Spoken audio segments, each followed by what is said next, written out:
Hello বন্ধুরা, তো আমার মেয়ের জন্মদিনে পমফ্রেট মাছটা আমি কিভাবে ভেজেছিলাম চলো সেটাই তোমাদের সাথে আজকে শেয়ার করব।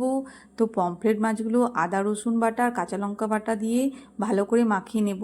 তো আমার হাজব্যান্ডের কিন্তু আদা রসুন কাঁচা লঙ্কা বাটা একবার মাখানো হয়ে গেছে, তখনও কিন্তু আমি ভিডিওটা অন করিনি।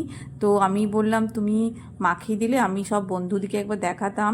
তো তারপর যাই হোক ভিডিওটা অন করার পর আমি আরেকবার আদা রসুন বাটা আর কাঁচা লঙ্কাটা দিলাম, আমার একসাথেই সব মাখানো আছে, মানে আদা রসুন কাঁচা লঙ্কা আমি একসাথেই পেস্ট করেছি।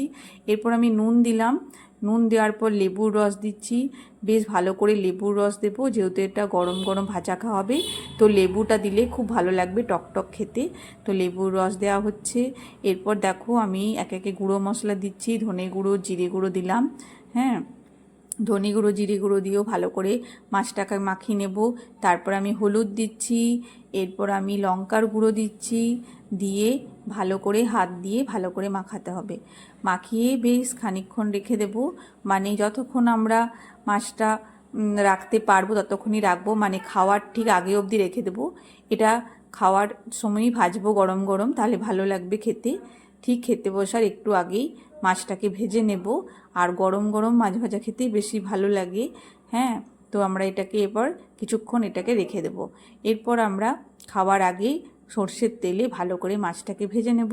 তো আমি সর্ষের তেলেই ভাজছি এখানে, তো তোমরা যেই তেলটা পছন্দ করো সেটাতেই মাছটা ভেজে নেবে। এরপর যেই বেঁচে থাকা মশলাটা থাকবে সেটা মাছের গায়ে এইভাবে দুদিকে কিন্তু লাগিয়ে দিতে হবে। হ্যাঁ, তো আমি এইভাবে দুদিকে লাগিয়ে দিয়ে মাছটাকে ভালো করে উল্টে পাল্টে ভেজে নিচ্ছি। আর মাছের গাটা কিন্তু ভালো করে ছুরি দিয়ে এইভাবে কেটে কেটে দিতে হবে, তাহলে কি হবে মশলাটা মাছের গায়ে ভালো করে ঢুকে যাবে। তো দেখো মাছটা আমি পুরো কেমন করে চিড়ে দিয়েছি, এইভাবে কিন্তু মাছটাকে চিড়ে দিতে হবে।